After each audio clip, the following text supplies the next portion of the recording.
Le sergent N est un vétéran de l'opération Bordure Protectrice menée contre le Hamas à Gaza durant l'été 2014. Opération au cœur de l'enquête de la procureure de la Cour pénale internationale sur d'éventuels crimes de guerre. N désire rester anonyme, mais il veut également témoigner. Nous le rencontrons dans une rue de Jérusalem.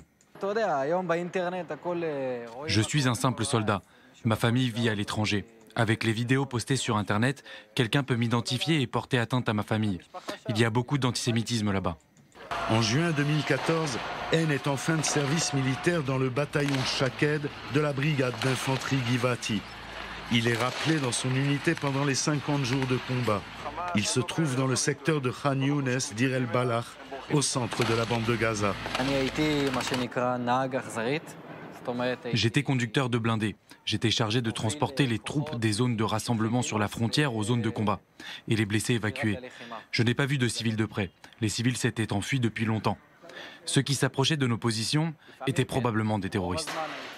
N est catégorique. Ni lui ni ses camarades n'ont commis de crimes contre la population palestinienne de la bande de Gaza. Ils ont fait la guerre contre des terroristes du Hamas. Je ne connais pas la définition juridique des crimes de guerre. Mais s'il y en a eu, ce n'est pas de notre côté. Je ne sais pas si nous nous sommes conduits convenablement. Après tout, c'est la guerre. Il y a des morts et des blessés. La guerre, ce n'est pas toujours bien. Mais je ne regrette rien. Je n'ai pas à demander pardon pour mes actes. On s'est conduit comme il le fallait. On ne s'est jamais dit « allons, tirons sur des civils ». On nous accuse par exemple de détruire des mosquées. On s'est retrouvés dans 2 mosquées. Dans l'une, il y avait une quantité dingue d'armes et de munitions. Dans l'autre, l'ouverture d'un tunnel offensif en direction d'Israël. Qu'étions-nous censés faire ? Selon l'armée israélienne, entre 1700 et 2000 Palestiniens ont été tués lors de l'opération, dont 1000 combattants. Ce qui veut dire qu'entre 700 et 1000 civils palestiniens auraient été tués lors des combats. Il y a évidemment des erreurs, mais ce n'est jamais intentionnel. Nous n'avons jamais pointé notre arme sur un civil. Par exemple, quand on prend une maison d'assaut, un tank tire généralement dessus, parce que très souvent, la maison est piégée.